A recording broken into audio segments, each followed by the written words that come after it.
Hello, everyone, and welcome to Dial the Gate, the Stargate Oral History Project. My name is David Reed. I appreciate you being with me for this episode.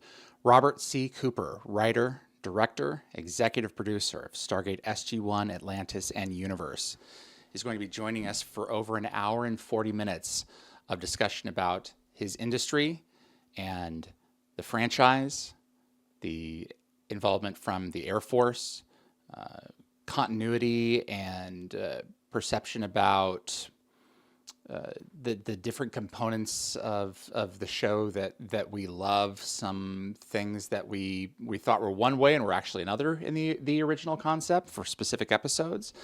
There is a lot to cover in the coming minutes, and I really hope that you can join us for all of it because it was fascinating to get his insight. And I'm joined by my original partner in crime over at GateWorld, Darren Sumner, for this episode. We are going to go back and forth with Rob and share some stories with you.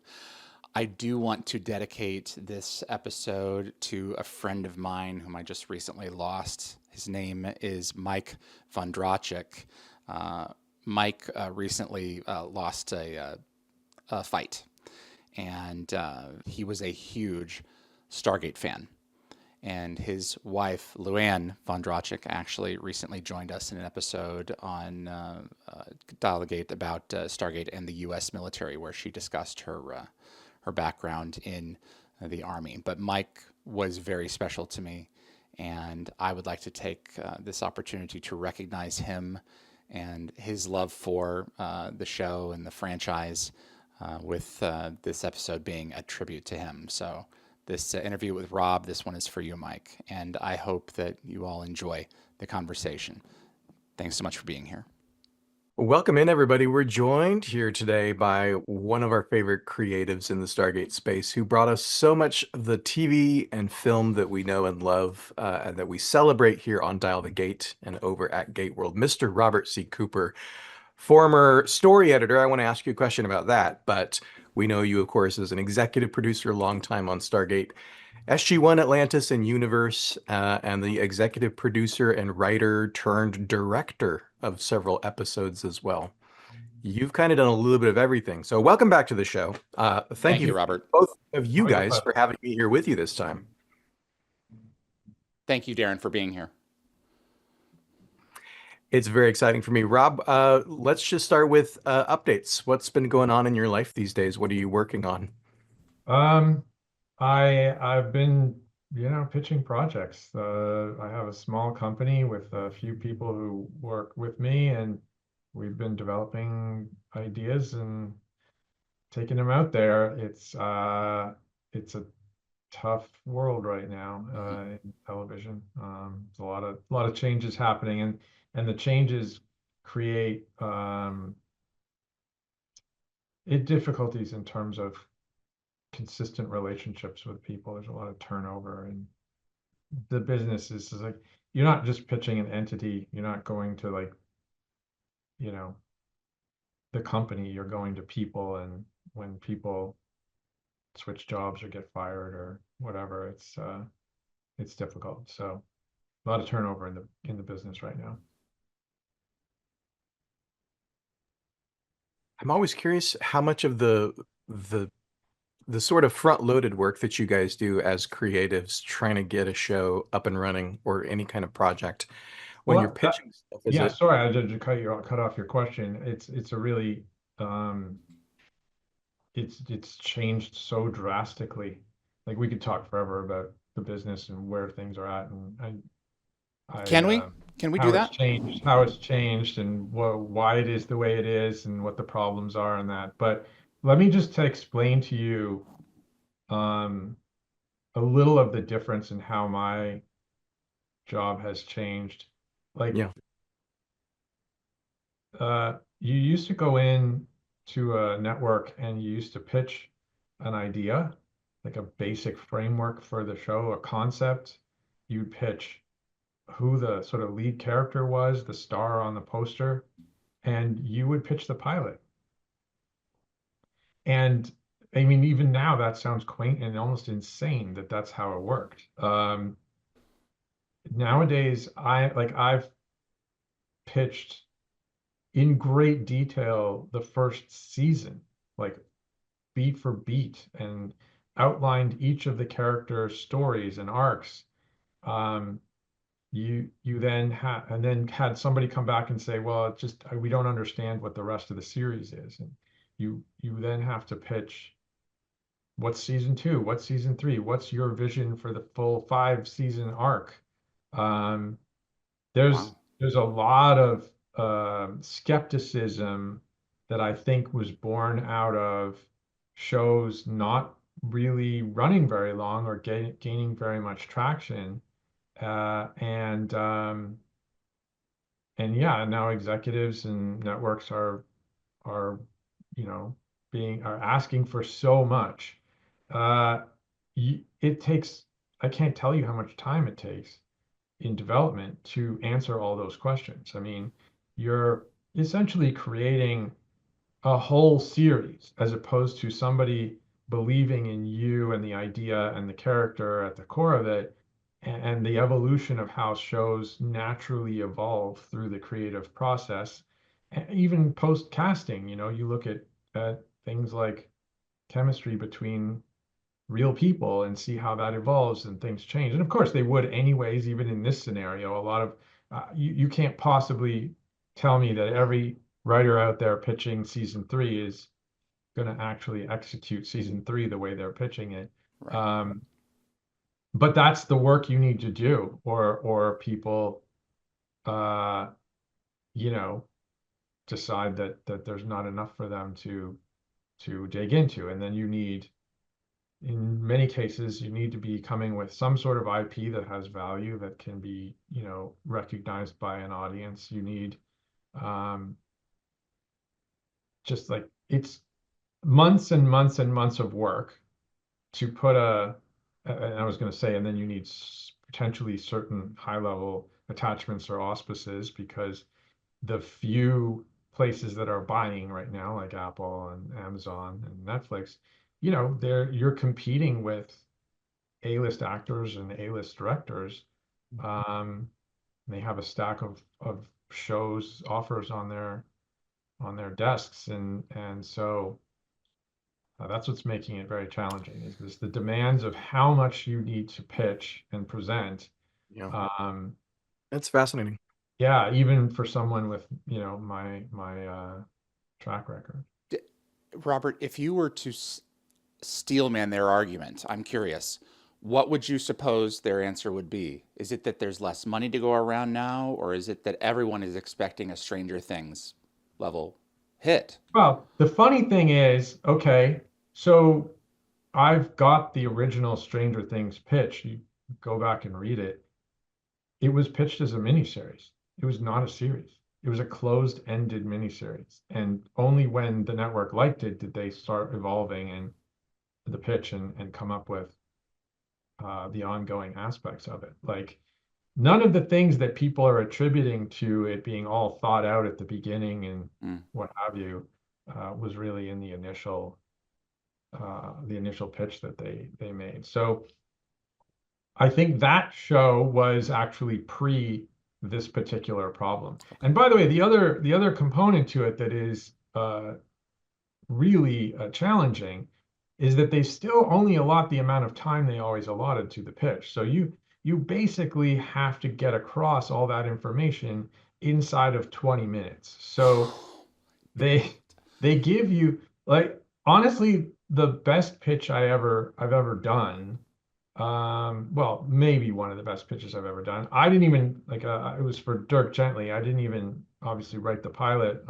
Max Landis did, but I was kind of brought in to help figure out what the season was, and convince the network that there was a show behind the idea.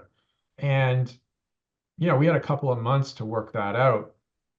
And then at the end of that, all of the executives from the network and the studio and the various production companies all came and sat in a boardroom, and we had lined the entire room with these massive versions of pitch cards, like, not small ones, but like the big giant lined sheets of paper with all the characters' arcs in the series season arc and the stories and the mythology and the themes and what it was about. And we had about we talked for like an hour and a half. Like Wow. it was an undefined amount of time to convince these people that this was a show. And when we came out, I you know, I'm not exaggerating. Many of those people came up to me and said that was the best pitch we've ever heard. And I'm Wow. like, because you gave us time. Like you, and Yeah. then when they asked questions, we had time to answer them in kind of a fulsome way.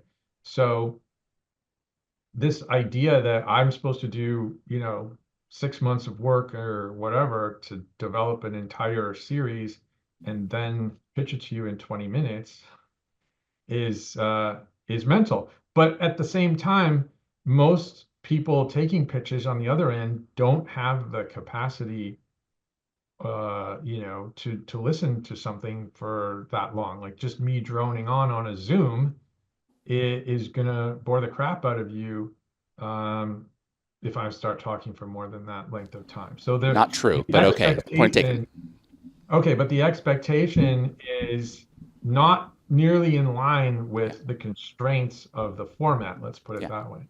Yeah. And if you're going on for 15 minutes and they've already decided that this is not something that's grabbing them, I would imagine just not getting shuffled out of the room is a great sign when you're doing a pitch like that. When it goes past 20, 30, 40 minutes, it would be a sign that they're interested in what you're saying. Yeah, the biggest sort of barometer of whether you have a shot or not is in the Q&A that happens after. So the first 20 minutes is you pitching, and then there's their opportunity to ask more.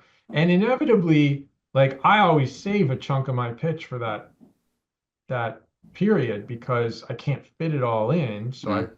set aside what I consider to be the Q&A portion. They'll ask a question, and then I've essentially already anticipated those questions and have answers prepared. So it's a real process. And a lot of times what we find is we get out there and we start pitching, and the pitch evolves based on feedback and interactions that we have. And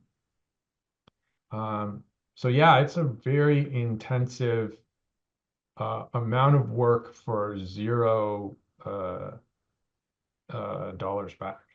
Mm. Yeah, It, because it you haven't been hired at you're this not getting point. paid. You're not getting paid for a Given a pitch. development. It's free work. Right. What you're describing is untenable. It's like a tightening noose.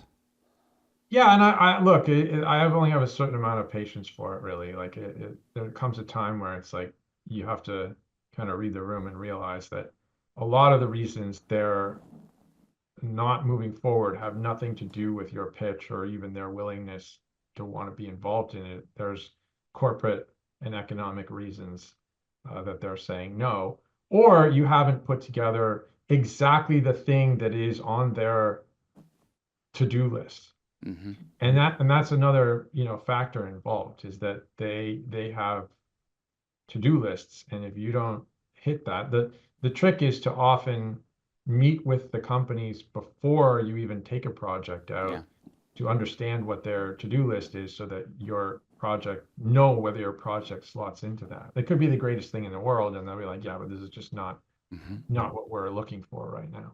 And that unfortunately changes with the wind too. So much of what you're describing is the fact that streamers these days are right. They're doing 8 episode, 10 episode seasons. They're obviously spending a lot more money on them, at least on a per episode basis. But I see more and more, including from Stargate fans, sort of longing for the good old days of episodic television. Something that, Strange New Worlds has dabbled in a little bit, Hmm. with self-contained weekly stories. Is there any hope that might come back or find a space, even on a streamer, where you could actually go in and pitch? These are the characters. They're going to go through the gate. They get into trouble every week, and we'll do 13, and then we'll do a back 9. Is that era over for good, or do you think it could come back? I do think it's probably over. Um, I think that I'm certainly not an oracle or someone who is right about everything. But my interpretation of the economics of what we're seeing does not lend itself Hmm. to that. Like when you look at what the traditional streamers uh, business model is, if you can say that, because I'm not sure in some cases there really is one. Hmm. Um, it's all about customer acquisition, Hmm. not customer retention. So what you're talking about is customer retention, and that is not as important to them. And so the budget money goes into customer acquisition, which is why you see short run shows. I mean, there's also I'm sure you guys are savvy enough and understand the business enough to know that as a show goes on, it gets more and more expensive. And so it's a balance of what's cheaper to make a 5-year season or market a new show. And I think that a lot of times uh, they think that it's better to get new eyeballs which are interested in the new show than just retain the audience for the old show. Uh, Yeah. I yeah, I mean, the problem is that um, what Apple and Amazon are doing is, I mean, the people who work at those studios, I mean, are trying to make great television, um, and in many cases they do. They are not, uh, they're thinking about how many people can we draw to our service in terms of the grand scheme of things. If Apple stopped making TV tomorrow, would not affect Apple whatsoever. Like their bottom line is not going to change. right. It would be like that was a fun experiment. Yeah. We decided to stick with software and our hardware. And the same with Apple, with Amazon. They're a soap company, and their television thing is a free giveaway with Amazon Prime. So if they stop doing it tomorrow, or is it a blip on their radar? Not really. Whereas if Disney stopped making TV or films tomorrow, their company ceases to exist. Um, but it's the Disneys and well, frankly, Warner Brothers and all that giant Paramount mess that is just kind of suffering from all this. And I guess my final comment on all of that is that, you know, what's really driving this and what you're seeing even from those giant behemoth streamers is fear of where the audience eyeballs are actually going. And that's, you know, Hmm. that's to a whole other pocket, like they're watching YouTube, they're going to TikTok. There's like it's absolutely crazy to me that Warner Brothers, HBO will tout the ratings of their new show or their latest drop as, hey, look, we got a million or 2 million viewers. And I think back about how that was, 4 million viewers or 3.5 million viewers was considered not very good for us worldwide when we were on. And nowadays they're saying, look at the great ratings we got. And at the same time, there's at any given time 250 million people on TikTok. That's the thing. I had a conversation with Armin Shimmerman and Diana Drew Botsford, writer and producer, last week, and Diana brought it up for the second time. This thing that I've heard now, which is that we are beginning to move. The industry is beginning to take a look more seriously at vertical videos, For where sure. you have these very brief narratives where they're planning on, filming things specifically designed for the vertical smartphone space. And I have no interest whatsoever of this, but it's not Well, written for me. It's written for the Yeah, TikTok it's not generation. made for well, me. and the other thing that's happening, which is just breaks my heart, is that um Well, yes. First of all, let's discuss that because for the longest time, uh, the traditional industry tried to utilize, they saw social media as a tool, a marketing tool, as opposed to actually the platform that was going to destroy them. Correct. And so they tried to manipulate that to their format. So they would put Yeah. on widescreen trailers and whatever, or get you to try and turn your phone. Hmm. And it's crazy that we live in a time right now where literally just doing this is too much trouble. Too much trouble.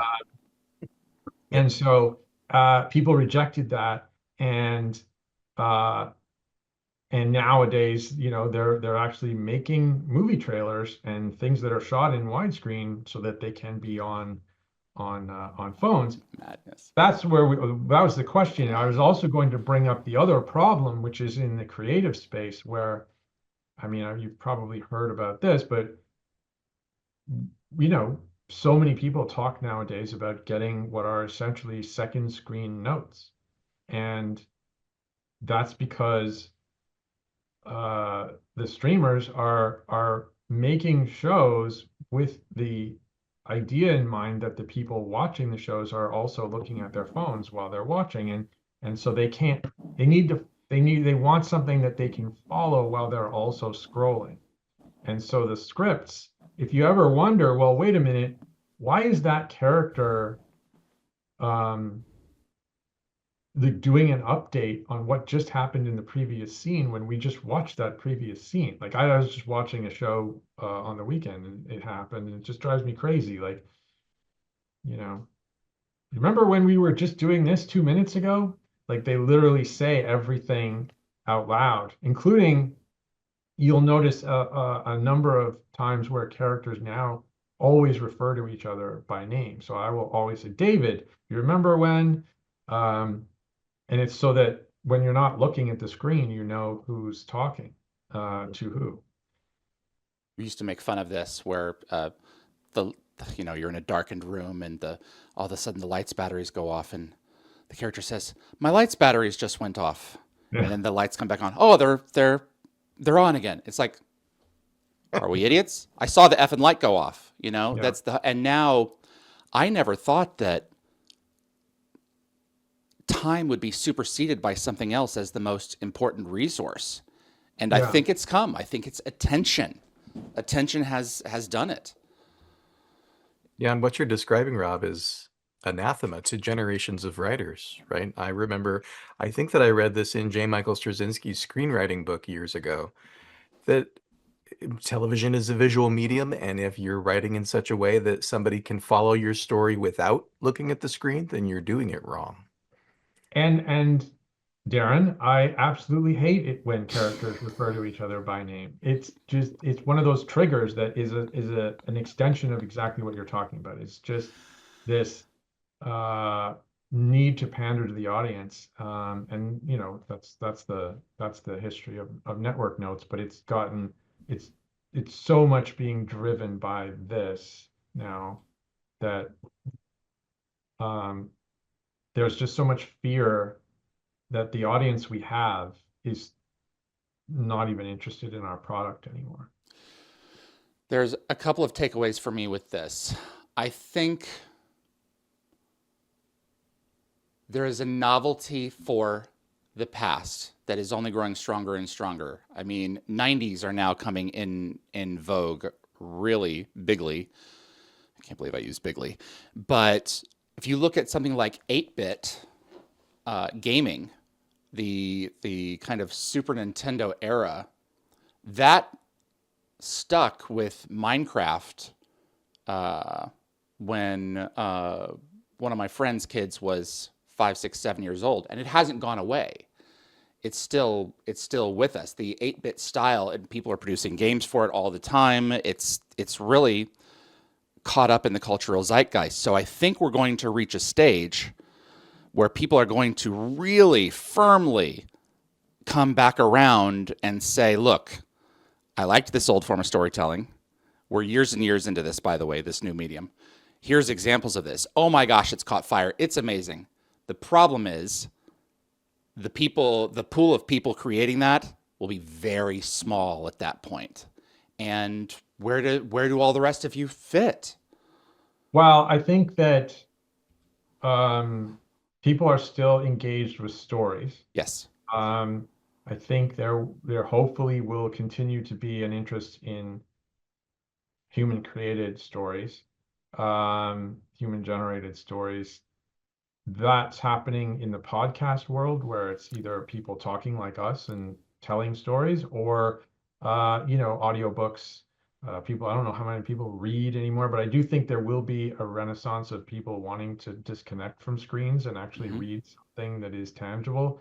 Um, but I think human experience will become desirable. You see it in this continued, I think, success of live theater and live performance and music. I mean, there's a glut of digital music and fake music, and there's lots to listen to, but people still are willing to, unfortunately, that's another whole conversation, but Yeah, the ticket price situation is broken. But I do think that that's why people are willing to pay for this real experience. for sure. Darren, can you wash down this red pill for us with some? Well, it was interesting. I think you guys were interested also in talking a little bit about why, how things changed and why they changed when the streamers came in at first. Like, and I was going to mention that, I lived through Stargate lived through the transition to 16 by 9. Like that was the whole thing. Like we originally we were shooting for 4 by 3. We finished in 4 by 3. We used to have square TVs back in the day. Yes, kids, there were square TVs. Um, and and the evolution to 16 by 9 brought about a different way of thinking. So now we had a lot more movies that were being shown on television. You had 16 by 9, and you had to start thinking more cinematically. So TV used to be this square box, and people would talk in it, and it would be their heads, and so that changed storytelling. And I think it was difficult for a lot of television people uh, at first to start thinking more visually. But when the streamers came in, very much what they did, I mean, one of the first big shows on Netflix that really kind of cemented who Netflix was House of Cards, and it was directed by David Fincher. And what happens, and that just kind of kept going, where early Apple shows, early Netflix shows, Amazon was interested in bringing feature people Mm, into the television world. And this kind of circles back, I'm closing the loop here to what our original question and answer was, which is like, why are shows not going a long time? It's because features became amusement park rides. So very few actual story-based features were being made at a mid-level. So very low budget. There was stuff, but nobody could find it or it couldn't find audiences. And then you had the event pictures, which were what they were, and you know, whatever, we can dissect that, but it's not where great storytelling necessarily was happening. And and so that was moving to television. So you had a demand from streamers to bring that visual storytelling and feature mentality and feature look to their widescreen product. Um, but they were bringing in writers who didn't know how to write ongoing series. And so you ended up with what are essentially movies for television, extended out into, in many cases, limited series, that or series that were intended to go longer but didn't have the story to play it out, and or feature people who didn't have the attention span to work on a show that was going to go multiple years. Coupled with that, they all were uh, I'm trying to come up with the word that is TC for your podcast, but you know it's okay. looking for stars. Yeah. And stars didn't want to be in TV, but they were willing to come and do a short thing because it fit into their schedules between their movies, or they didn't feel like they were doing TV. It was prestige television. So you had these miniseries that had big superstars, big directors, and feature writers all doing that on television for big money. And that was originally pulling people in, and it kind of won a lot of Emmys, but they're not ongoing series. Like, that was the question you asked, Darren. It's like, where are the 100 episode or more series coming from? And now, we're back to this place where the creatives and the economics of making all these giant miniseries don't really work. They need some ongoing content. Yeah, exactly. And they don't know who to turn to. Like, they don't trust anyone because the people they had been trusting were only interested in making these short, closed-ended stories. And so that's kind of, again, where we're at, where everything became, let's get the cinema audience watching our stuff at home or on their phone or in the public transport, and no thought was really given to how to create something that's got ongoing livelihood. Yeah. And I asked the question the way that I did because I've seen so many folks online who say, recommend me a good show. I want something that has at least 100 episodes. Yeah. I want Yeah. something that's going to be over, Yeah. I watch it for 3 days and then it's done. I got to find something else. Yeah, I because it's want a to lot of live work in to a get world. into a show, right? And find the show that you want to watch. And yeah, Yeah, I no, want to live in a world and experience those characters as they go through, 5, life. 10 years. Yeah, life. But it's no one Exactly. young asking those things. So who are wanting to go on that journey? It's very few. That desire, I hope it's coming back. I think it's coming back, but it was funded in the streaming era. It's been funded so much by library content, right? By legacy content. So Yeah. folks are discovering stuff from the 80s and 90s and early 2000s. Right. But again, I mean, if you want to, do a little bit of an economic analysis of it, Netflix, I think, drew an audience, but kept that audience on the library material of other Yeah. studios.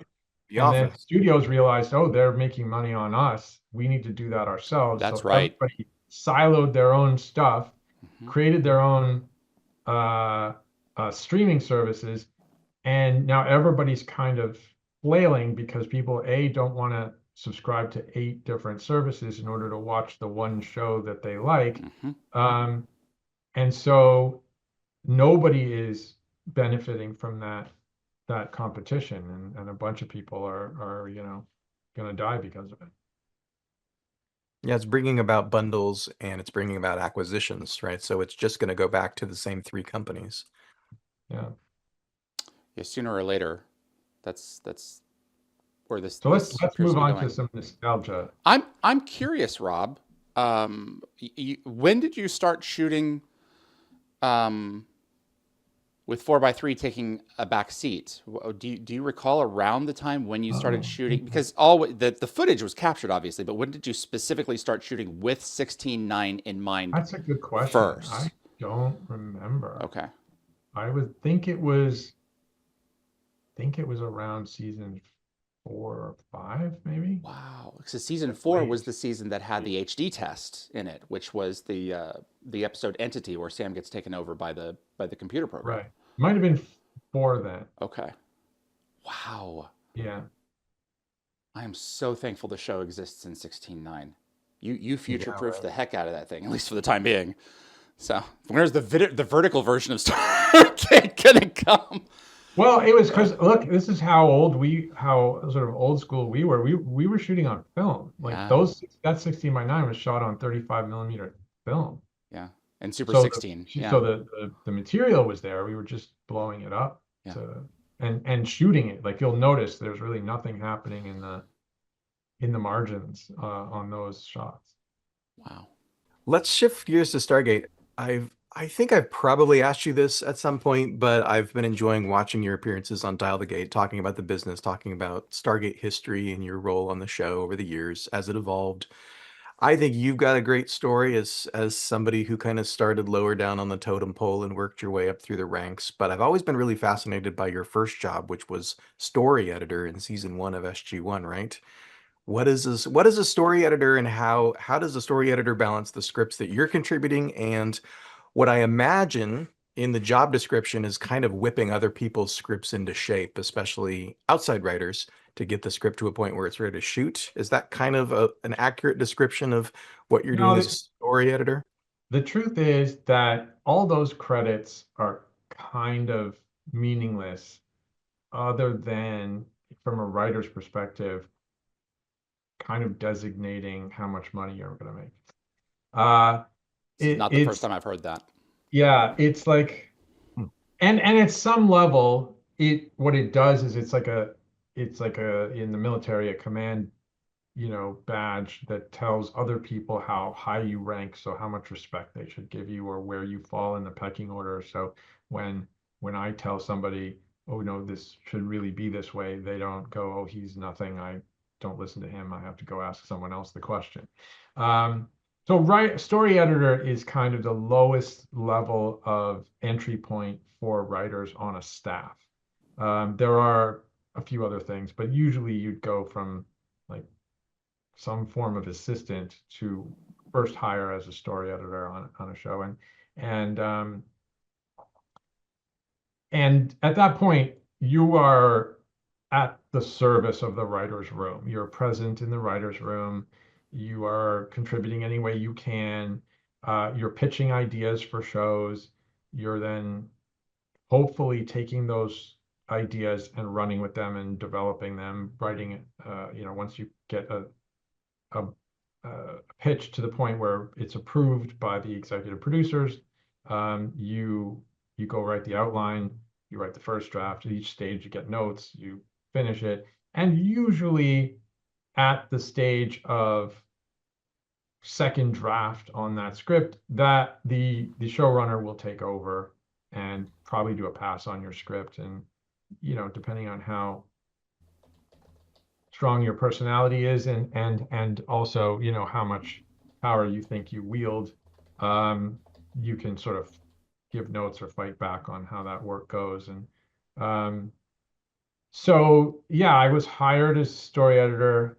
um I'm sure I've told the story of my interview here before. I don't really want to repeat myself too much, but I flew myself out to Vancouver to meet with John and Brad, and I had about, I don't know, 3 or 4 fairly well fleshed out ideas.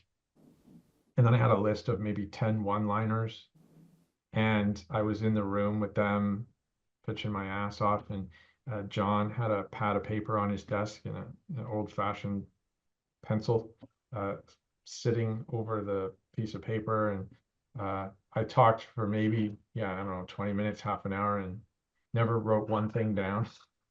Which was a bad sign. So like I'm getting flop sweat as I see, the longer further I get into my material, and him not writing anything. And then if I literally had a couple of like, well, what if none of this flies? I should just have a couple of maybe quick, you know, offhand pitch ideas to throw out there. And I got to those, and I This is was like, great. what about like an Apocalypse Now type of thing? And John was like, oh, that's kind of interesting. Part of Darkness, blah, blah, blah. So that he wrote down, and I was like, yes. Thank God for the first commandment, Rob. Thank God for Yeah. it. Well, I'm not that proud of that episode. It has its flaws, but um, yeah, I mean that was kind of what got their interest. And then, I mean, to be honest, it was also the fact that I told Brad I was a golfer, even though I wasn't really good. Uh, and and they also, looking back, would say it was probably because I flew myself out to Vancouver to meet with them in Yeah, person. Mhm. I was you wanted just this. Showed yeah, them you and were I was serious. young Yeah. and eager and whatever. So I wrote that script. I'm pretty sure John ended up being the one who produced it and did a rewrite on that script. Um, and of course then it was like, okay, I was on originally I wrote the outline, I sent it into them. That's what made them hire me as story editor. I I was on a first half of the season contract, wrote the script, that started to get made.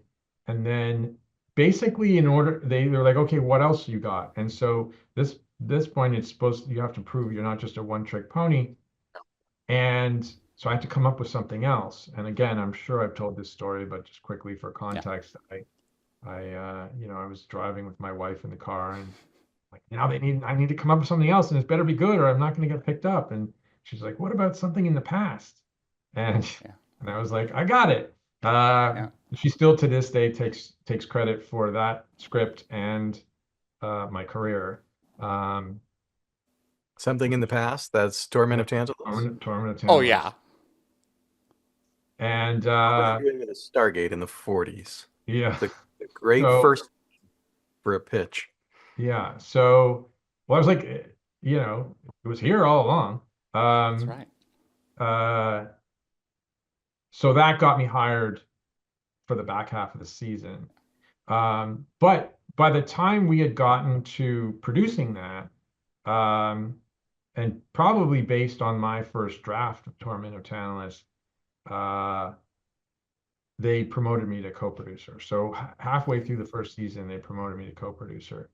But you proved you could do it again, That's right. and that was enough. Yeah, and I think they liked that script, and that script was considerably better than First Amendment. And look, I was getting the lay of the land and getting my feet and everything, but to be fair to them, they also were sort of figuring out the show.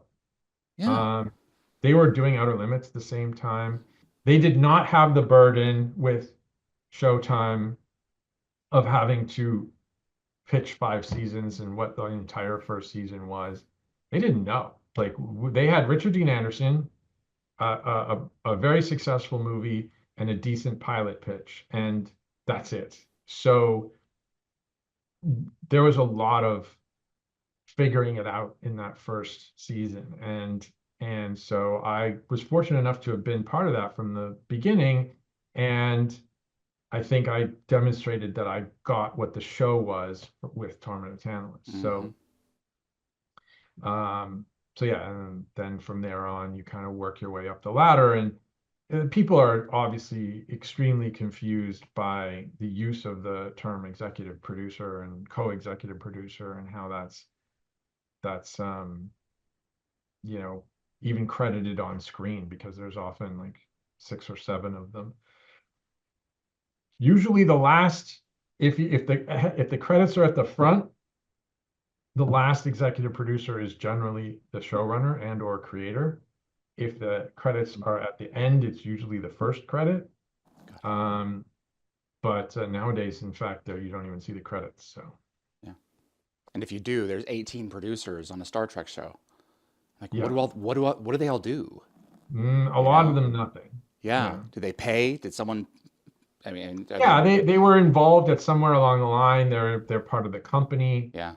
There's multiple companies because every creative maybe has their own company, and then those people tag along with the executive producer credits. I mean, they're doing jobs. I don't mean they're just sitting there, whatever, doing nothing with their feet up. But they're not materially as involved in making the show as the showrunner is. When I first noticed that, I asked Martin Garrow. I sent him an email and I said, "What is it with all of these producers now in the credits?" And I don't remember his answer, but I remember that it wasn't satisfying. I remember being like, he was like flicking the question away.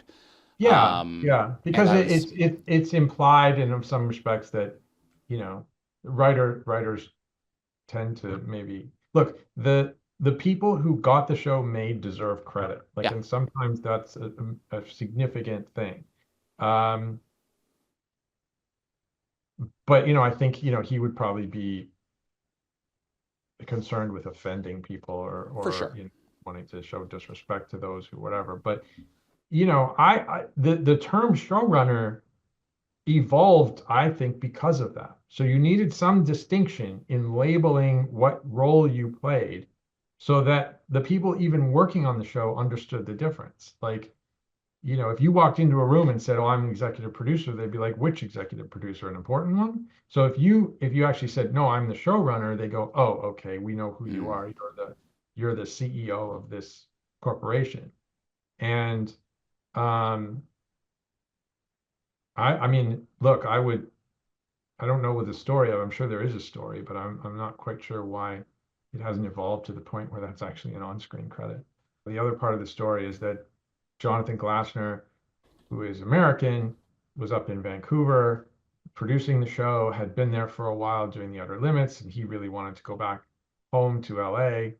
And so he had signed a deal that kept him involved with the show for 3 years. And so uh, midway through the third year, I was measuring his office, figuring out where the couch would go and the desk would go. So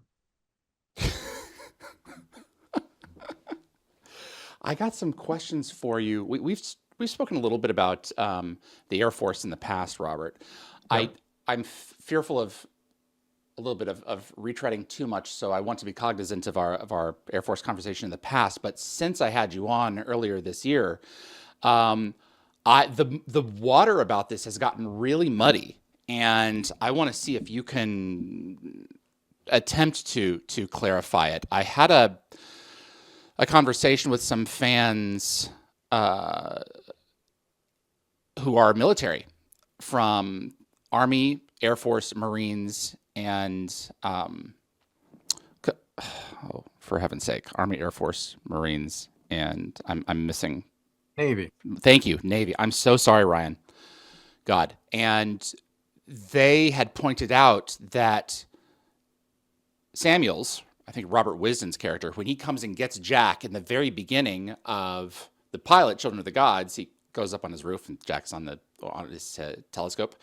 His uniform, even in the dark, is completely wrong. And like all of the Air Force people immediately called it, non-Air Force people, military people were like, this is not correct. And so I am not sure now when the Air Force became that involved in the day-to-day of SG-1 and making the details like that, making sure that there was a little bit more focus on making those details like that correct. Is it It was after the always, pilot or was it before? I don't remember whether it was before or after the pilot. I think Okay. John and Brad would remember that better. I do know a lot of it was about the uniforms. Okay. Okay. So Mhm. the Air Force were not as heavily involved at the word go as they would be later on in the season. Um, yeah, I mean, I don't, I think there was a little bit of not not realizing kind of what it was going to be and Okay. how big a deal it would be and how much attention it would get and that sort of thing. So I Okay. guess maybe I know the scripts were always from the beginning being vetted by the office, like Yes. the military office, but I don't know. And then they had to run all of the stuff by them as far as uniforms and stuff like that goes. But there was consulting about weapons too, like which weapons would be used in certain circumstances. Mm. I mean, the decision to use P90s was because the shells came out downward instead of sideways, which made them easier to shoot with.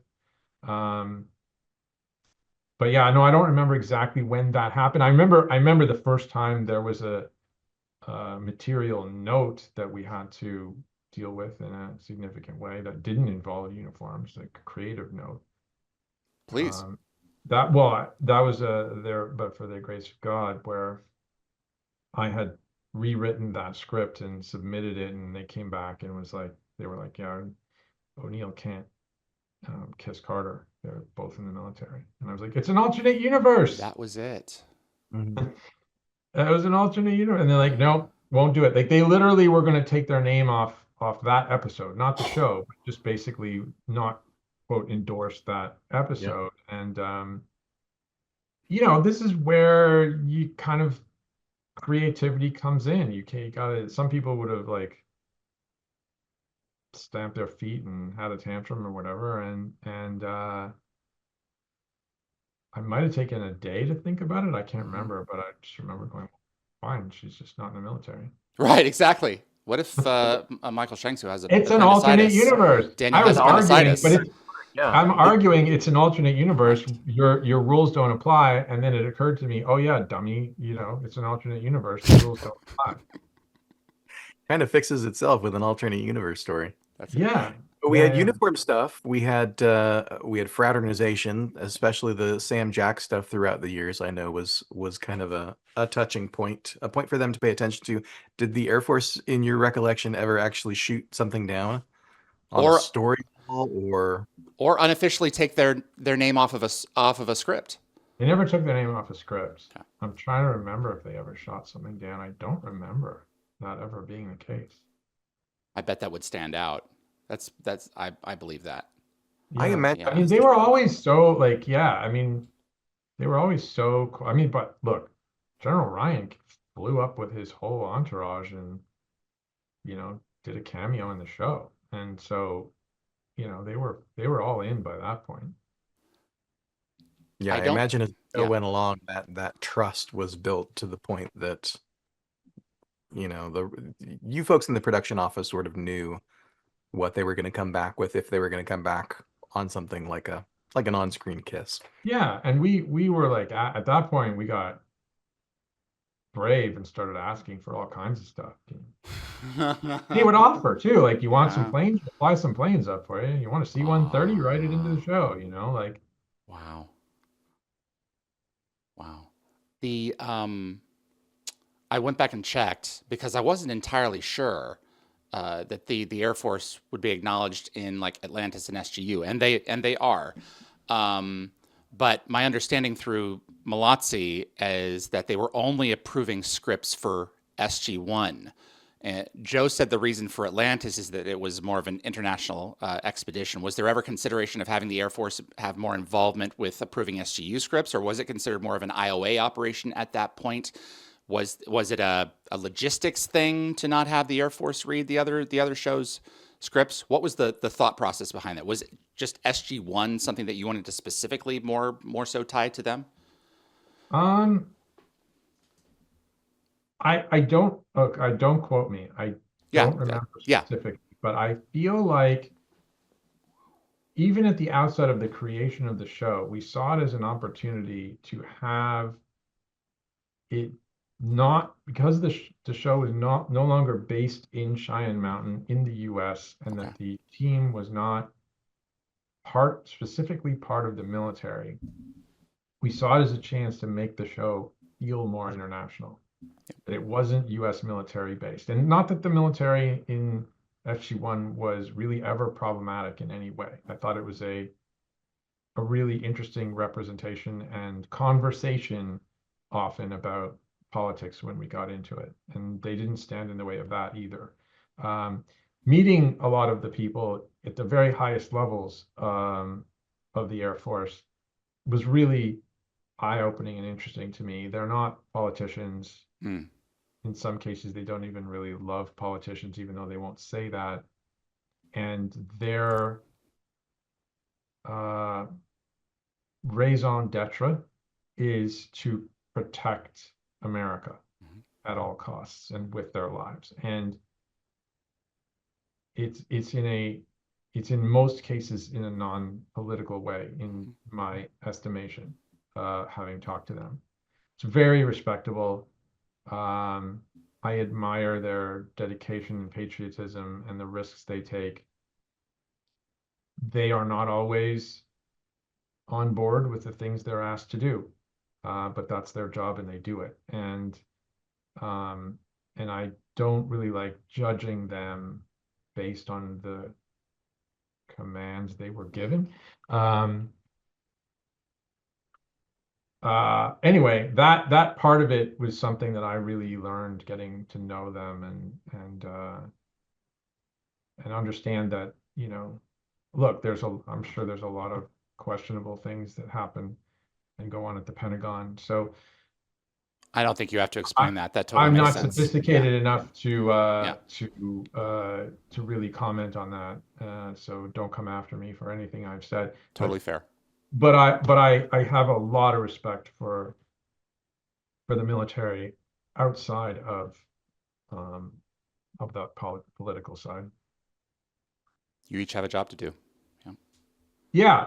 So just on the earlier note where we were talking about the collaboration and creative process and where you are as a writer, um, very early on in season two, I had pitched an episode that everyone had agreed upon. We beat like look. Let me be really clear about how this works.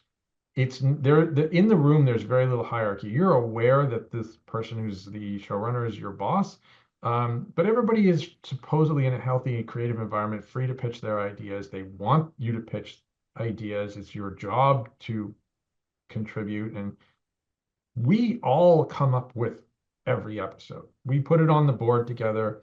Everyone has to be on board. Sometimes people are a little quietly grumpy about some things, but at the end of the day, it's best idea wins, and everyone's got to be on board with this. And we ought to be able to say, yeah, are we going ahead with this? Is this is an episode? So that's how it works. It's not like, one person writes everything and then they, in some cases, maybe that is on shows. I'm sure there are shows where one person writes everything.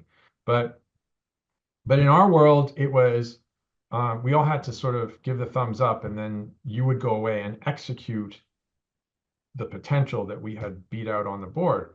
So we had done that with this episode, and I wrote the outline, and they gave notes on the outline, and then I went away and wrote the script, and I spent weeks on that script and delivered it.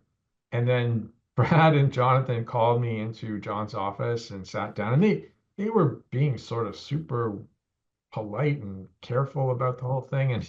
And I was like, what's going on? Do they hate it? Are they gonna fire me? Like what did I do wrong? And they're like, we really like the script, and we know we beat this out, and we know we um read the first draft, read the outline, and you executed the outline very well. But we really think this story would be much better if it was Carter who got the Gould dinner. And I was like, oh, that's interesting. And they're like, how do you feel about going back and doing that? Because it was going to mean a page one rewrite. Like it was literally, I had to go back and completely rewrite the script. Turned into, you know, turned into that episode where Carter gets a Gould in her. But it was never originally like that. And I'll tell you that that sort of stuff happened, and you had to be on your feet and really ready to understand that, wow, a good idea should always win out and be the thing that you end up going forward with. So, and I think that also was another stepping stone for me in the process with them, where they were like, he can roll with the punches and take a good note, and I credit them that, for making my script better, and then at the end of the day I got credit for it. I love that. I love that best idea wins rule.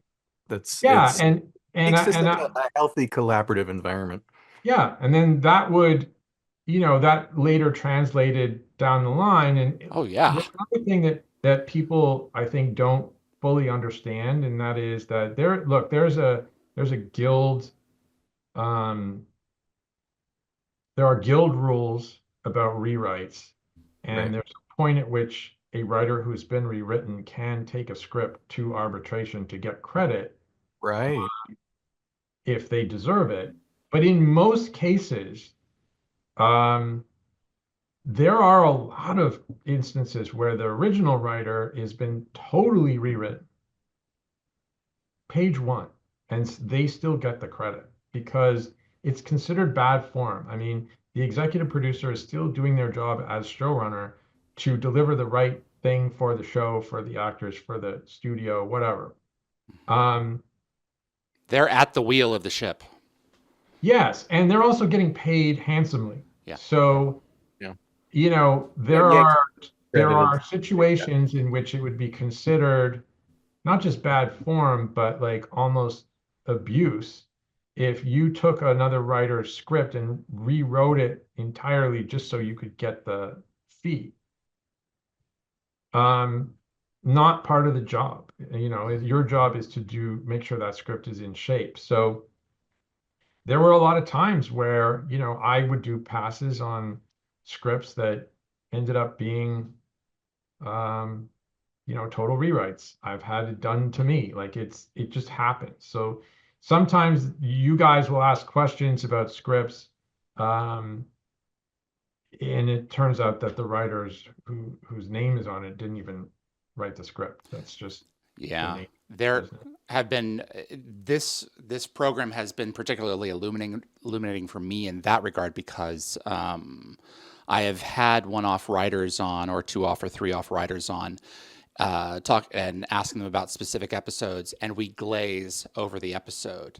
And it's illuminating for me and for anyone who's paying attention because you can read between the lines and know that That more wasn't the than draft that likely got made. Yeah. that's right. And that's the process of storytelling. But even 25 years later, how do you diplomatically say that? And a couple of cases, some of them have said, I'll be completely honest, I submitted one thing and it went in this direction. And I really Right. appreciate those people who are willing to say that, because Yeah. they accept the Well, fact that they're not always the same writer decade after decade and are in a different space now. and I look, I appreciated and responded to the trust that John and Brad had to give me the note, and they were testing me to a certain extent, and say, "Do you want to make this change, or should we?" And I was like, "Me, I'm going to do it. I Mhm. think it's a great idea, and I'm going to change it." And it turned into a better episode than it would have been if they had shot the original script that I wrote. Mm-hmm. And In the Line of Duty is obviously transformative for Sam's Oh, character. God. That you guys grabbed onto that Jolinar story, and it fed lots of stories for years Lots of to mythology going forward. Yeah. lots of mythology, yeah, and uh, gave her a new dimension to what I think was already a three-dimensional character. Yeah. What was the original? Can you tell us who got the Gould? It was a red shirt, basically, a guy who had not met before. Yeah, it was a Really? new character. Yeah. Can you? That changes everything. Mhm. The stakes are so much. What? That is the best note that I think I've heard. That's up there. Yeah, what were Wow. we thinking when we came up with that original story? But no, but um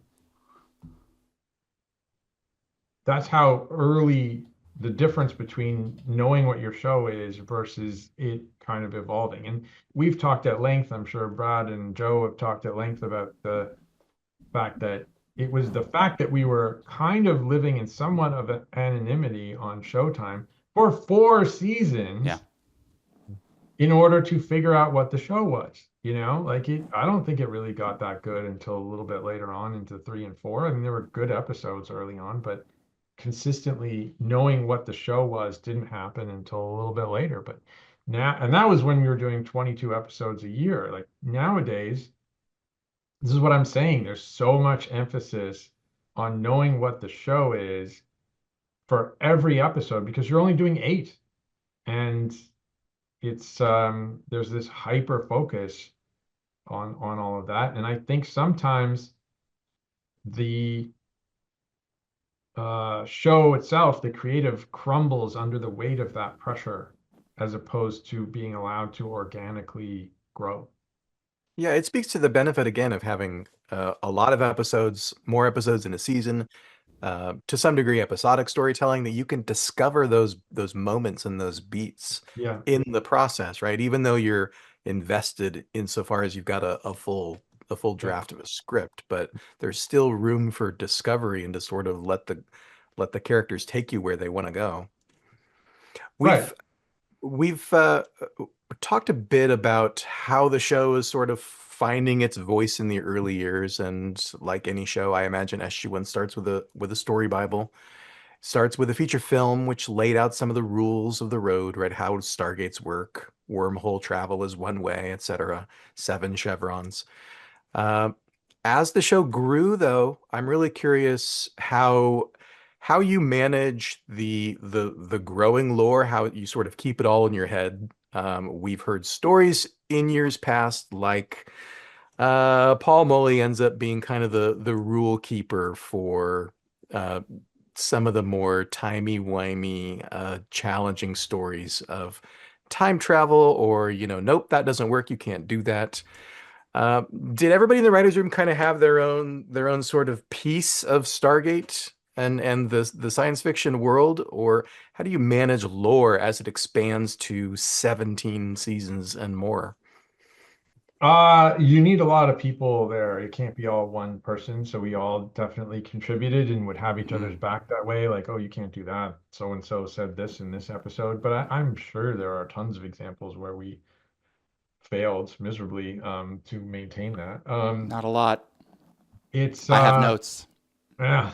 coming up. Uh yeah, no, I mean, look, we it was important to us, I guess, is really the bottom line. And so we tried to keep track of that. We had staff who were kind of tracking that as well and being careful that we were being true to the roots.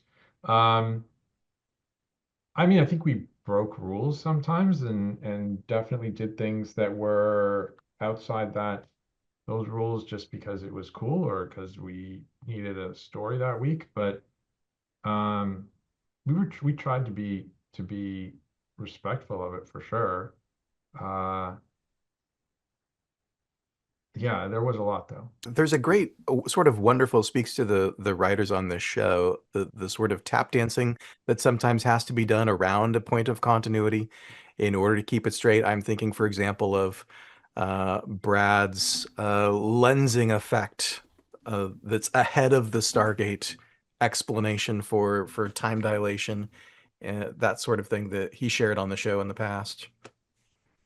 Um, yeah, I mean, I I was more, I think, inclined to come up with um I was willing to bend the rules a little bit if it made the story good, right? Hmm. Like there's a lot, I think there's a lot of you know, manipulation, shall we say, and techno babble gobbledygook in 48 hours. But I Mm, just thought it was cool to have Teal'c stuck in the Stargate. It always was like the buffer concept was always interesting to me, and I was like, yeah, what happens if someone's data is stuck in that buffer? yeah. Um, so, at that point, you're just kind of figuring out how to make up something that makes that story work and is still contiguous with everything you've sort of said so far about how the Stargate works and what it does. So I was more about let's make the pseudoscience fit the story logic.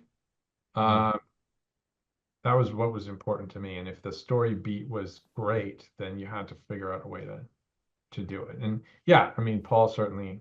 I was like, I never liked time travel. I never liked time travel stories. I always resisted it. I know I ended up doing one even late in the franchise, but um, that again always comes about as a product of what is the character beat I want or what is the cool character story thing that I want to see happen. And does that conceit, that storytelling conceit, serve it?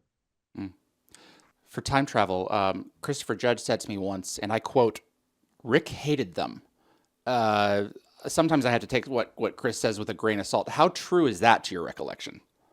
Well, like Rick just wanted to be in MacGyver. Like he was not super comfortable with science fiction, period. So, which is weird because at the end of the day, he loved acting with Thor.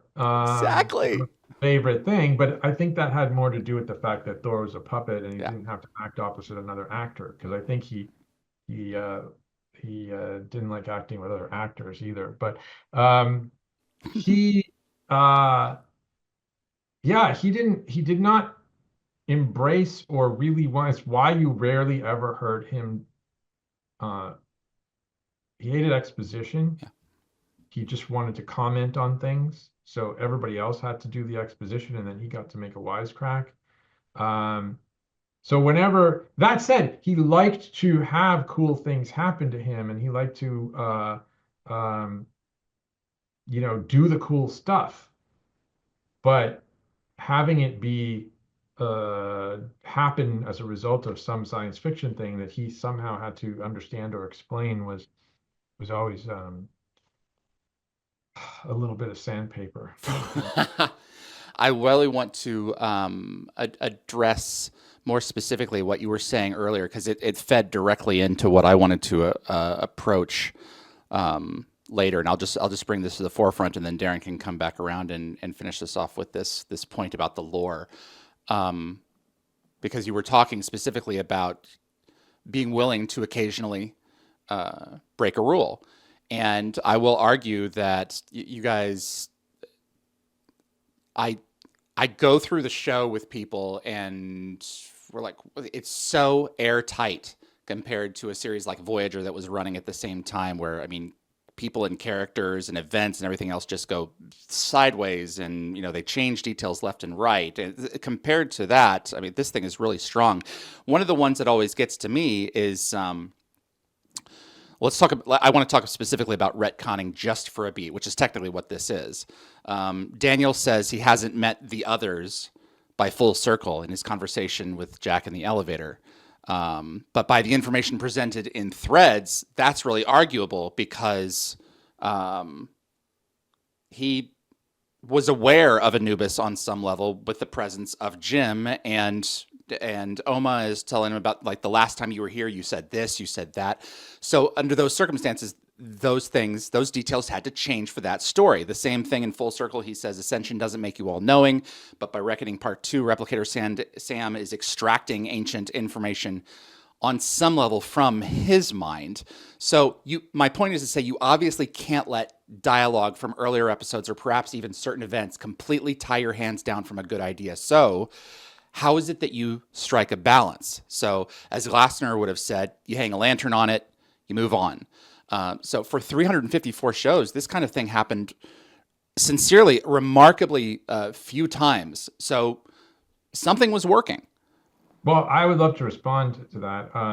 First of all, with the ancient stuff, I don't remember. I honestly, I would have to go back and watch Reckoning 2 again to remember exactly what information it was. But I remember having the conversation at the time, and let's be clear, the phrase all-knowing means all-knowing, and even the ancients didn't know everything. They were still That's a great point. entities, right? They were entities that existed on a higher plane that allowed them to understand and existed with a far superior amount of knowledge than we have. But that doesn't mean they are gods. We were very careful to never say they were gods. And by definition, that's what I perceive to be all-knowing. And all-knowing is That's great. all-knowing from the beginning of time to the end of time. Okay. And all-knowing is everything everywhere all at once. Okay. So in his mind, it is perhaps a larger library of their knowledge, not the all repository existence. of the ancients, which is, I mean, that was the point of Destiny, right? Like, Destiny was an exploration vehicle for the ancients prior to their ascension. So, and who's to say they even knew everything, right? Like, I think that was something that I felt had enough I had enough leeway there to because I mean, look, at the end of the day, they had to be an individual ancient had to be defeatable. Like, that's what the Ori were, right? So you couldn't make them gods. They had to have some limitations to them, and I think that's what Daniel's talking about. He's like, look, they're not all powerful, all knowing. They are super powerful and Yeah. super knowing, but there's a ceiling on that. Okay. Yep. Well, I appreciate the clarification. I appreciate you taking the time to that, because that's like that has always like gotten me hung up. So Yeah, this was clarified for me when we saw young Orlin confront the Prior in The Fourth Horseman. And he says, as soon as you stepped through the gate, your life was an open book to me. Not that into an that ascended galaxy. into that galaxy, not that an ascended being always immediately knows everything, but rather has the power to go and discover something if they Yeah. want. And look, I always felt like we've had these conversations before, Darren, is that I always felt like Stargate was an exploration of powerful beings who were godlike, who were impersonating gods. Mhm. And the conflict humans got into in their, questionable worship of those godlike beings, and whether or not those beings had those people, those worshipers' best interests at heart. That was what the show was. So, we got to a point where the the godlike creatures became fairly indistinguishable between godlike creatures and the actual concept of God, but that doesn't mean there wasn't a distinguishing factor Yeah. between. It just only made it more scary Yeah. because the line was blurred, and it's like, Yeah. how do you truly convince someone when part of you can't convince yourself sometimes? I mean, Yeah. people are being raised from the Well, or dead. does it really matter when they have that much power over Yeah. you, right? Like, and that's also, I think, an important conversation we are having now, even with human beings on Earth, is that and AI, which And is like, AI. what difference does it make what you call it if it has that profound an impact on you? What difference does it make if it's sentient, if what you do with it, because of how you think of what it is the Sure, same? right. I mean, So, but it's no different than, fentanyl. yeah. You know what I mean? Yeah. Like it's an inanimate object, but it's it can ruin your life in a way if you worship it the wrong way. Darren has a David, you really important follow-up question here. David, you mentioned Jim. Before we get to the follow-up question, I don't know if we've ever gotten this on the record, but now I got to know. So Jim is George Zuda's character in Threads, who is the guy Anubis is posing I was, as in the I was so diner. happy to have that whole cast. I was just so It's great. tickled to have gotten everybody to do that. So the question that I got to know is when Daniel comes back in Fallen at the start of season 3 and has lost his memory, he refers to Jack as Jim. Did you then use the name Jim in Threads as a deliberate callback to that? Wow, I don't remember. Um, And I have a follow-up after that. it would be so great if I did, but I don't. I think it's just funny. No. We're going to go with yes. We're going to go with yes. The other thing is, thank you, Darren, of course, for making me think of this. When Oma says, good luck ever ascending again, one of the first things that she says is, if you leave here, if you choose to resume your earthly journey, you're not going to take that paper with you. You won't remember any of the knowledge that you gained here. Once he gets back to Earth, and all of his clothes are gone again, I'm under the impression that he was aware of what still happened in that astral diner, and he didn't just wake up from being killed by Replicator Carter. Is that your assumption as well, that he's aware of what happened? Uh, yeah. I mean, Okay. I don't think I ever said. I don't think I ever. I don't think I ever. I think It's I ever. never clarified. No, no. Okay. But do you I, think it I was your couldn't. intent that he probably had? Yeah, Anubis and Oma are duking it out for all time. I think in the spirit of how you want people to believe that characters change and evolve and are are changed by their experiences, that I would want you to believe that he carried with him that he was different when he came back. Yeah. Yeah. That's He cool. wasn't unchanged. whether that was conscious I knowledge. I loved that journey of, there's some, even by Heroes, he says there are still some holes. But by the time he's facing Replicator Sam, it's Daniel again fully. Like everything has come back, and he has to use that to bring all of his strength to bear against facing her.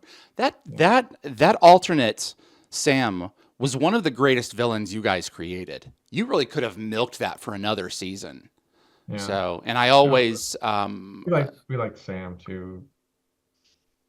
yeah, I wish that you guys had leveraged that in terms of her walking away from SGC, like having that been like one of the reasons why she wanted to be reassigned to Area 51 for a little while. A fan actually went and did a fanfic on that. She's like, I have to stay away. My intellect was used to create a doppelganger that almost destroyed the galaxy.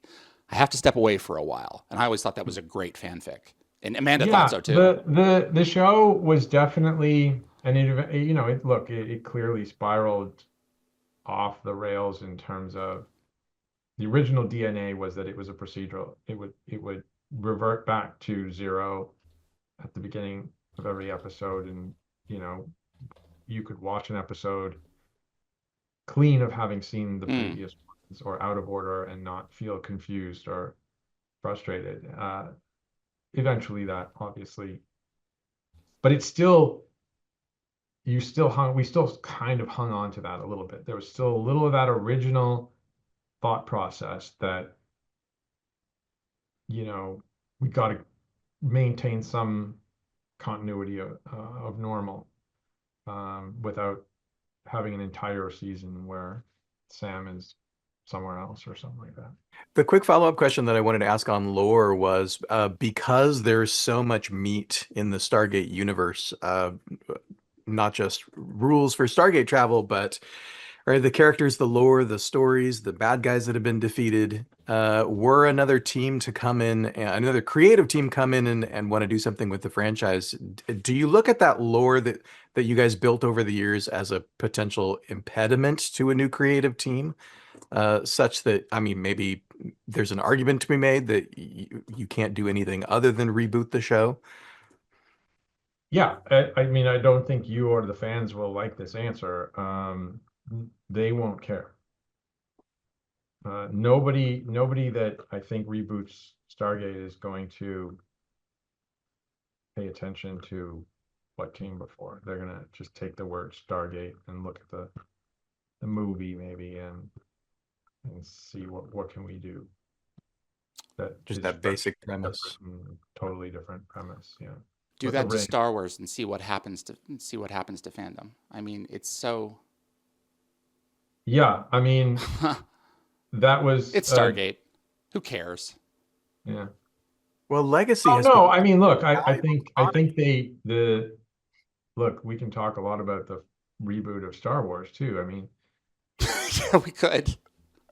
In that case, I think they, in some ways, were too conscious of the original material and literally just remade it to the point where there was literally the same freaking story. Nothing new in that movie. Got it. Yeah, I think I agree in many instances. So, Darren? Rob, do you have questions for us? We've been interviewing you for the last 20 plus years. Yes, I do. I actually do. I can't wait.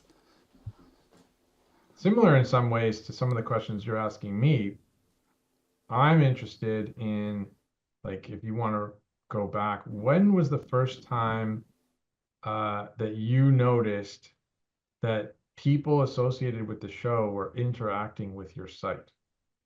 Darren? That people were wow. I'm very old, aren't I? That was a long time ago. Yeah, now you know how I feel when you ask me these questions. Right. While he's warming this up, there was, and I've checked with him recently, and he doesn't remember this detail to my shock and horror. There was a website called SG-1 Archive, which still exists, but it's just a landing page to this day. Sure. At that time, this would have been Fellowship of the Ring was in theaters. So this would have been '01. The ALEXA rating, which was a website, ranked this website and GateWorld neck and neck. Oh, in terms of internet traffic. In terms of internet traffic, it was right up there. When I was added as an editor and started creating additional content by phoning, Cecilia Simon, or Cynthia Simon with Amanda Tapping, and reaching out to her and starting to get a lot of these exclusives. We began to pull ahead in terms of the Alexa rating.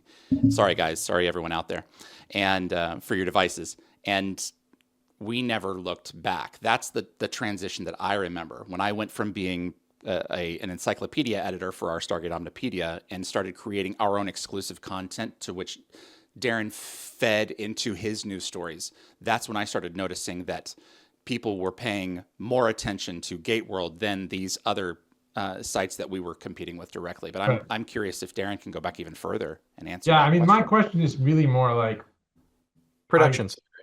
well, yeah, and more like that moment where you're like, hey, wait a minute. One of the writers just commented on my comment, In right? production, okay.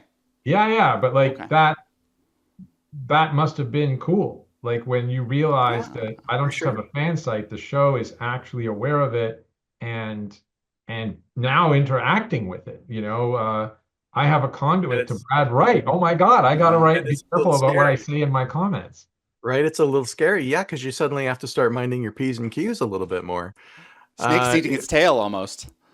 So GateWorld was founded in October of 1999. It was the middle of season 3. Starguide. And there was a point from, season 4 to about season 7 where I was just sort of doing it on the side as a hobby before David joined. Yeah. And in those years, probably season 5-ish, I was getting connections from, I think some of the first contacts that I made in production would be some of the visual effects folks. Rainmaker, Bruce Woloshin was active online and was engaging with the show, was excited to talk to fans about the work that they were doing. But in terms of inside the studio, I don't know. I bet it's Joe. I bet Joe Malazzi was probably the first one who made a visible appearance online and started posting comments, right? And then the mods and I had to kind of watch the forum when the writers started joining and creating accounts. So then we had to use our back channels to verify the accounts that this is actually Joe Malazzi and But somebody not was that actually a participating. moment for you where you like, oh my God, we've become, we've hit the big time. We're talking to Joe Malazzi. It would never have occurred to Darren to reach out. He was very uh, he was reclusive, and I've beaten that out of him. Introverted. I've beaten that I out of was him over the years, and he is not the same person he was. He no. is So extraordinary. I hope all of us have grown a bit in 25 A years. bit. Yeah. Completely new I human. was in my early 20s. I was just out of college, and I was a shy guy who was doing other things with my life, and this was a side hobby. So David joining the site really pushed it to the next level of wanting to interact with production, wanting to, get interviews. But yeah, Joe made a lot of that happen. I think he was responsible for my first set visit in 2004 with MGM. That was through MGM because at that point I was also doing some consulting work for MGM for their online marketing efforts. Did they So reach out to you for that? the first year was an MGM trip, and the second year was a GateWorld trip. Yeah. And then when did you actually become officially associated with MGM? I don't know. I was a consultant. I was writing and editing content for they had a little online, it's like a Stargate email newsletter, I think is probably where I started. 2002, 2003. And how did that change the content? The content Mm. that I was doing on Like, yeah, like, suddenly you have this big studio kind of approaching you officially. Um, did you suddenly go, oh, geez, I need to be careful about what I say about their show because this could be a real accelerator for the site? Mm. a little bit, yeah, a little bit, because companies were navigating the internet still. The internet was brand new. Fan sites were brand new, and a lot of studios didn't know what to do with them.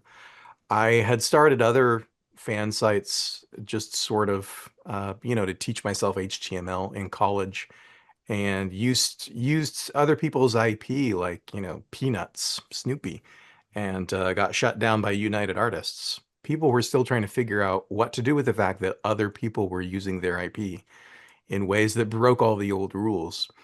Fortunately, with MGM, they've always been really stellar about it and really open to sort of seeing it as a venue of fan creativity. Uh, and so it became just an opportunity, right? It became an opportunity to connect with the studio that was making Stargate, and uh, their support has been fantastic. But it was a lot of that kind of, not so much where can I get this to go, right? Where how can I develop this into better access, but just I need to be really careful and tread lightly with somebody else's IP, or I'm going to get shut down. Yeah, it's not. Right, but I mean, there's a lot of attention to the world of influencers now, and the audience of those influencers feeling like their authenticity is being compromised by by the products that are Yep. hawking or the corporations that they're in the pocket of. Yep. Um, so, but even from that perspective, you got to be like, hey, maybe this is a bigger thing than I ever anticipated and could really be good for me Hmm. with MGM sort of now taking notice.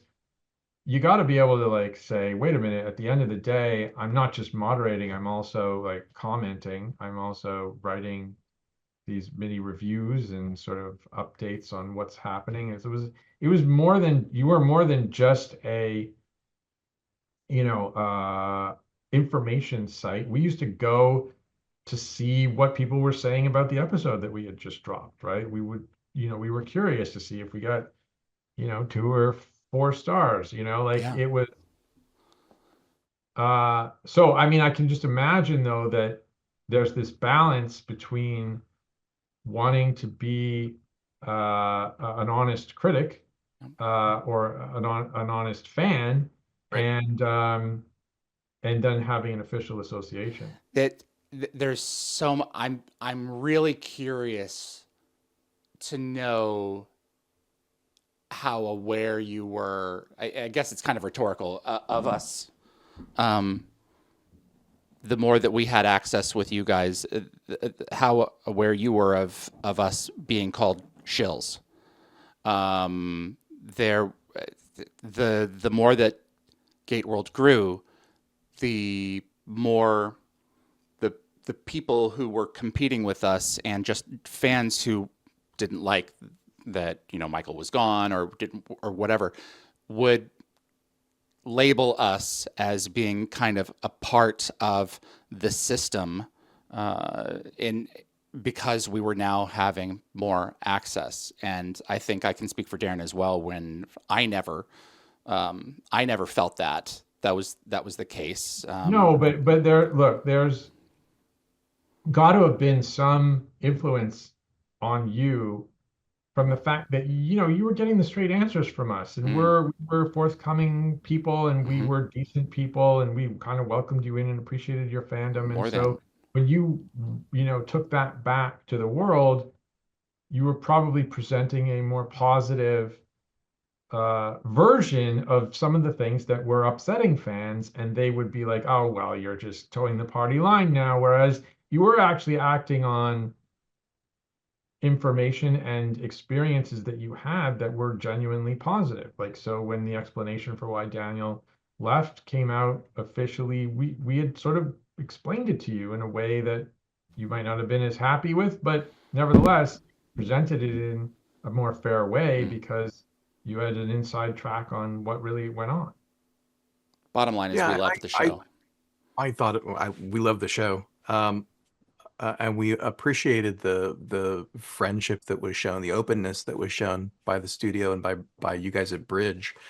I come from a journalism background in college, Me and too. we ended up in a spot where we sort of wanted to follow the rules of good, honest, objective reporting, while also recognizing we're doing a fan site here. This is not the New York Times. This is entertainment journalism.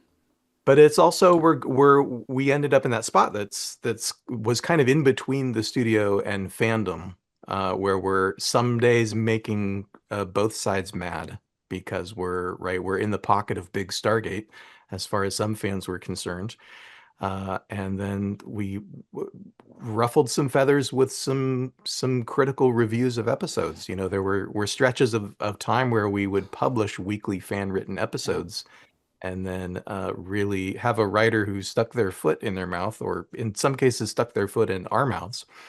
And we kind of had to shut down reviews for a while because they were not constructive to the relationship for a bit. And it's So easy to let it was always kind of yeah. going between those two things, right? The studio and fandom, and wanting to do justice to both, wanting Sure. to tell honest stories and give honest opinions. And only Well, yeah, discovering great job. years. Yeah, sorry. I said you did a great job. Thank you. That's good to hear. We're really proud of it. Can we get through some Couple more minutes, we'll do some rapid okay, fire. real quick, yeah. Audience Yeah, questions. Seth Aaron 95. Were there any Atlantis character pairings you were rooting for personally at any point along the series? Who would have been the best fit for you, or the best fit as far as you are concerned, had people paired in any way? I'm curious. Ronan and Dr. Keller. Yeah. Okay. You want that to go further? No, I answered the question. There you go. So, Rob, where was a big hangout for you when you weren't working on Stargate in Vancouver? 121 Daybreak says we visited last summer. They had an amazing experience. It is incredible. Yeah, we would go for hikes in the North Shore, and I like golf courses is really the answer. Brad and I golfed a lot. We still see each other and golf together. Yeah, the beach, you know, we got everything here. We got mountains, the beach, golf courses. It's amazing. BMW 1M, Robert, as time goes on, it feels less and less likely we'll ever see a return of our Stargate. But are you done producing sci-fi? Do you have a few more left in you? I've got another. I've pitched one recently that unfortunately didn't go forward, and you know, timing's everything. But I've got another that I'm working on that like I said, it's a bit of a long process to come up with a pitch nowadays. But I've got one more I'm going to take a shot with. Awesome. We're going to keep our ears to the ground. Jojit BR, did you know that Ori meant light in Hebrew? I did. Wow. Okay. I always just assumed you took the prefix because of origin. Yeah. Which came first? Happy accident that it all worked out. Okay. I believe that. For Arabian Lady, it says for Rob. Stop saying for Rob, David. Arabian Lady, Rob, when you were directing, what was one of the bigger challenges that were revealed to you that you faced when you would direct personally? What turned out to be your greatest enemy? Was it time? Was it resources? What did you struggle with ultimately as a director? Well, initially my inexperience. Okay. You know, I slowly worked up to doing the bigger stuff. But then, I mean, look, talk about privilege. I mean, I controlled the budget, so I could build the biggest sets for my episodes. I could choose the best locations. I remember when we were shooting the pilot of Universe, Andy, we were scouting the location in White Sands, and Andy had one of the location managers say, "You got to come and see this location up north." He went and he took a bunch of pictures, and he said, "Rob, this would be great for the next show I do." And I was like, I'm gonna steal that one, Andy. I You know, I could do, I could say, oh, guess what? I want to go to Las Vegas and shoot there and ask the studio for some extra money to go there. I was incredibly lucky to be able to set myself up to do the things I wanted to do as a director. And what I wanted to do were things that were different. I mean, you've commented before that my episodes tend to be stylistically different from the show, and I know that in some cases ruffled some feathers, but that's really what I wanted to do. I wanted to sort of stretch as a director and also take that opportunity to maybe stretch the show a little bit into doing things it didn't normally do. But also like uh I remember we talked about this, and I'm sorry, but I'm blanking on the actor's name, but It's all right. you interviewed a guy, and then you sent me the clip of the actor who had commented to me on set during Heroes. We had been standing together, and Mitchell he said, Kosterman. yes, Mitch, yes, Yeah. Mitch, that's right. And he said, "Oh, I didn't know Stargate did this." And that comment kind of stuck with me. And I was like, why do you think that, and why not? Like, certainly I was already trying to do something different with Yeah. Heroes. Um, but I felt like that's where I wanted to live when I was directing's hard. Yeah. It's an added job. Showrunning's already hard. If I was gonna take that on, um, I wanted it to be for something that was going to be, at least that I would think would be something special. So I always looked for a different way to play when I was directing. And I think the hardest one was Satita. It was just the most physically demanding and challenging. It was rain, it was cold, there was tough locations. It was just a lot of different locations. It was huge. It was a huge undertaking that yeah, learned a lot from, so that I knew not to do that again. And that when I took something on, I could maybe pay a little more attention to performances and stuff like that, which I didn't have as much time to do on Satita. So I still can't believe that everything that happens in Satita happens in 42 minutes. I don't know how that's possible. It's yeah. such a tightly packed show. Rob, this has been amazing. Darren, do you want to wrap us up? Yeah, thank you, Rob, for giving us so much of your time and being willing to go down memory lane with us. Not everybody who works on a project wants to talk about it 20 plus years later. But it's a real joy to get to pick your brain and share in those memories with you. So thank you. Huge part of my life, 14 plus years of my life, and has been really good to me. And so I very much appreciate the fans and the people who continue to watch and love the show. And yeah, I hope it carries on. Thank you for everything. Thank you. Thank you guys. That was Robert C. Cooper, Stargate SG-1, Atlantis and Universe writer, director, executive producer, and Darren Sumner of GateWorld.net, your complete guide to Stargate. My name is David Reed. You're watching the Stargate Oral History Project. If you enjoy Stargate and you want to see more content like this on YouTube, do me a favor, click that like button. It does really make a difference with the show and will continue to help us grow our audience. And consider sharing this video with a Stargate friend. And if you want to get notified about future episodes, click subscribe.